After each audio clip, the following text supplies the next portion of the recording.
Hi everybody, Mindy here with the update for the live trial of the EA. Today is week 5, day 2.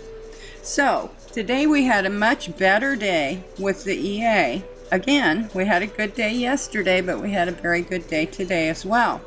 What you can see is that in the live account there were more trades that closed than in the demo account. The reason for this is because I was doing some fixer trades in the live account, and I was not putting those fixer trades in the demo account because my primary focus is the live account. I'm not really quite as worried about the demo account. So anyway, the difference in the number of trades today was primarily because of the fixer trades that I put in today. But as far as that goes, if we sort these by the type of trade, see, we can tell over here which ones are fixer trades and which ones aren't. We see that if we take off the fixer trades, I have some up here and then there's a few more down here. What we know is that the EA closed 1, 2, 3, 4, 5, 6, 8, 10, 12, 14, 16, 18, 20, 22, 23, 24, 25. Okay, the EA naturally put in 25 trades today. And it did put in 2 new hedges today. And one of those hedges I've already gotten out of. And that's why this trade down here closed manually.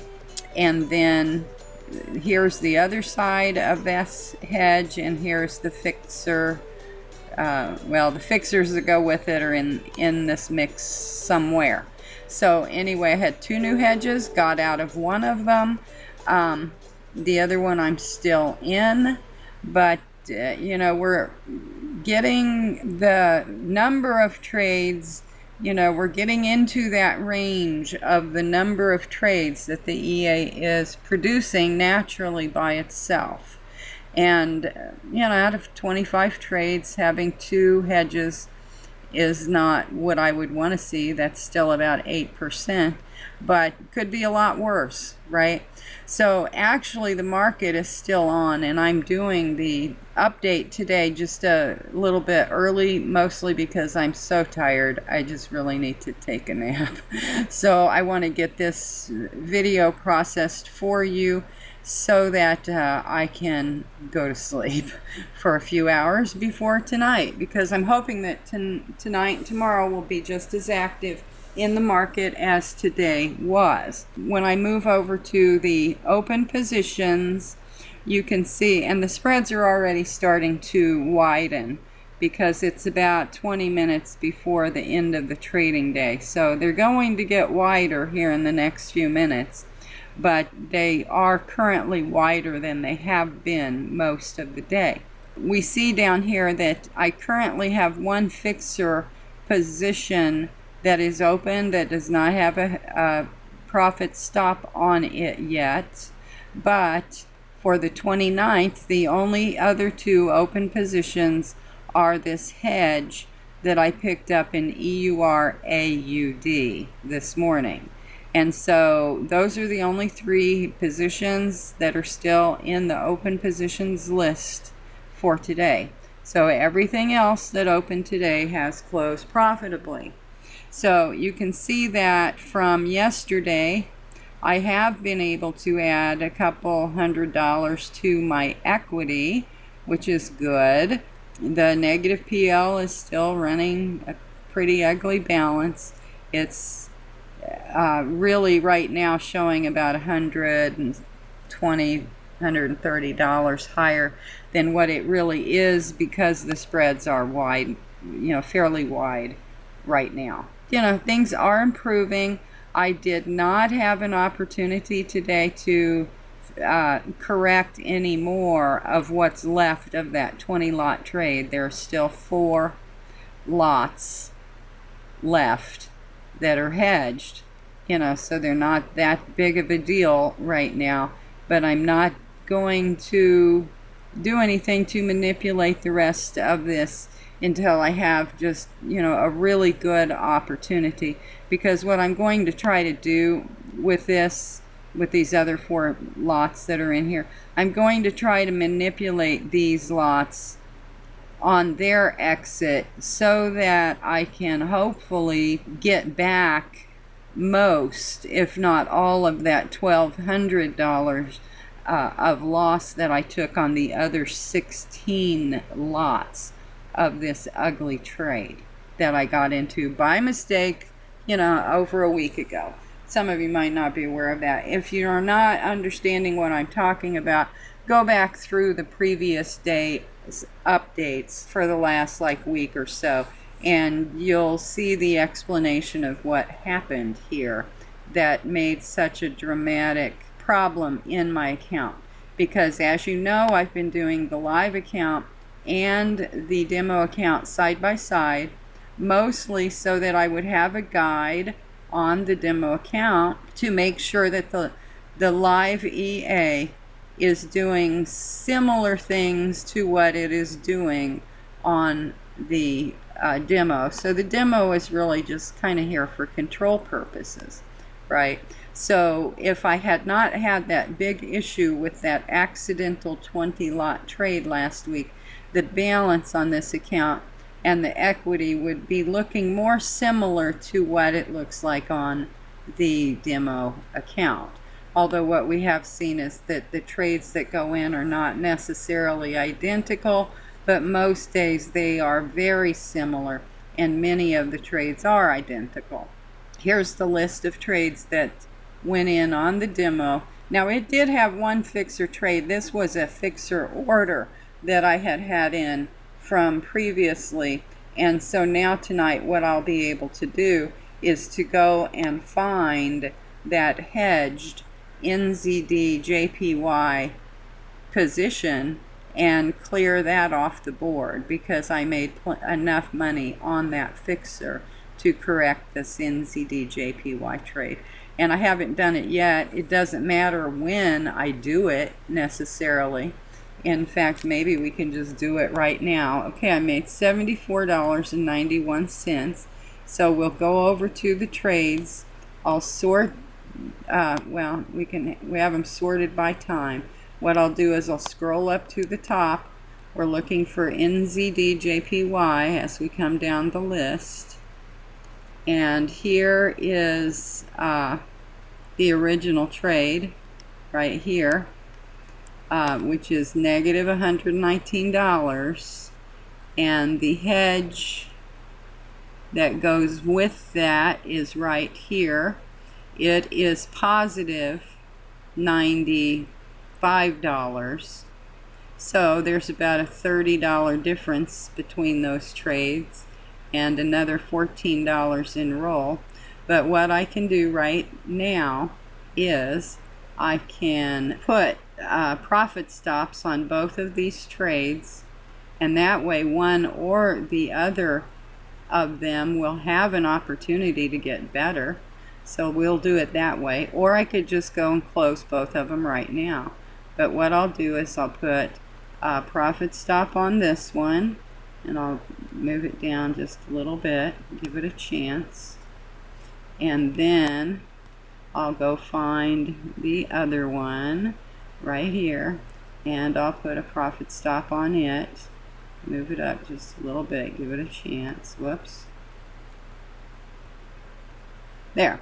Okay, now what's going to happen is those two trades will either continue to get better or they will stop out. Okay, and it looks like that half of them, the hedged half, just stopped out. So now what we can do with the other half of it, where did it go? It's lost in the mix. Did it already stop out too? No. Okay, NZD JPY, where'd you go? Here it is, right here. Okay, so we can, I clicked on the wrong line. This sec. We want the stop. line. So see, that half of the hedge is already getting better. All this is going to do is mitigate the loss that we're going to be taking in the trade, right? So I'm moving the stop up. So now, and I'll keep moving the stop up little by little as I can.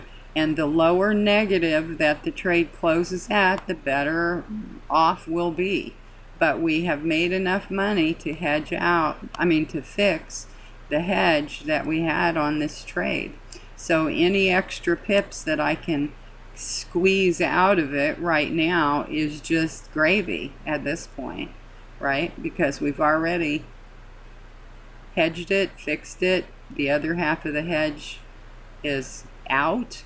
So now, as long as this side of the hedge continues to get better, we'll just keep moving the stop up, because the less negative that we take, the better off we'll be in the long run, right? Now, if I wanted to, I could just leave the stop alone and add a profit target on the trade, and it might be that this that this trade could get better enough that by tomorrow maybe this trade wouldn't be underwater at all, in which case we would have made a really good situation, with the hedge and the fixer.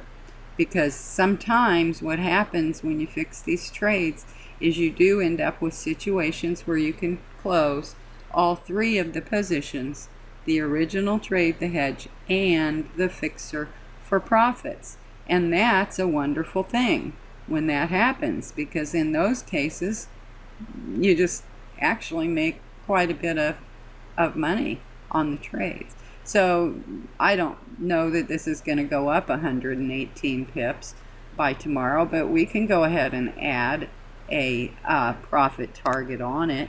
Now, the trade originally went in, it was a buy at 76.25. So if we want it to close profitably, we have to pick a profit target that's higher than 76.25.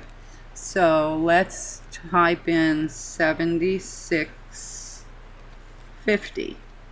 So that would mean that it would be approximately a 25 pip profit if it went up and closed at 76.50, right? I think it might have actually already closed. I think it did. Yep, it did. So there's no point in putting the profit stop on a trade that's not there. Okay, so it did stop out. So that's okay. We had a hedge for $95. We had the original trade that was 118 negative, but we had $74.91 in a fixer. So that was more than enough to cover the difference between these two trades, right? Because the only thing, it doesn't matter what these numbers are. They could be $695 and negative 718. It doesn't matter what they are. The only thing that's important is the difference between them. And we had about a $30 difference between them. And then I also, because the trades have been in there quite a while, had another $14 of negative roll fee on one half of them. But still, the $75 was more than enough to accommodate this fix. So anyway, took care of that. You got to see how I did it. So that's kind of good, right? Got a lesson as well as a report for today. So anyway, I'm very pleased with how the EA produced today. And, I had several fixer attempts for different pairs that did not make enough money to actually fix a situation. But that's okay, because it still is profit in the account, so it's still pumping up, the equity and the usable margin in the account. So it's all good. Now, on June 10th, in about a week, I'm going to start a program called Forex Summer School. And what we'll be doing is meeting 3 times a day at 6 a.m., 7 p.m., and midnight. And what we'll be doing, we'll be spending about an hour together in each one of those sessions, picking out trades to put in as pending orders that should be applicable for the next major time that the Forex market is going to be active and busy. So the Forex Summer School is a program that is very appropriate for people who are still working a day job, because I'll be teaching you how to set up your Forex trades, going off to work and not worrying about them, and coming home, and a lot of days when you come home, you'll come home to a nice fat profit in your Forex account when you weren't even there, because you were at work. It's also appropriate, this class is appropriate for people who are trading live accounts, as well as those who are still trying to learn and still trading demo. So anyway, it's going to be a really good program, and I think you'll really like it. The Forex Summer School is all about making trades and making money. We're not going to spend much time on anything else. We're going to be making trades and making money. And of course, along the way, you'll learn my trading strategy, which is very important if you want to make money in the Forex market. So if you go to my website, I have a little short video there about what summer school is going to be about, and I also have a registration and payment link. So I hope that you'll decide to join me in Forex Summer School. It's going to start June 10th, which is in about 10 days. So start thinking about that, because the class will fill up, and because of the fact that I use GoToMeeting, I am limited to the number of people that I can have in a program like this. So if you want to be sure that you get a seat in that class, because I will not overbook it, make sure that you register soon for that class. That's the update for today. The EA did a pretty darn good job today, and I'll give you another update tomorrow. So come on back tomorrow for week 5, day 3 update, and it'll be in about 24 hours from now. So have a good evening and happy trading. See you tomorrow. Bye for now.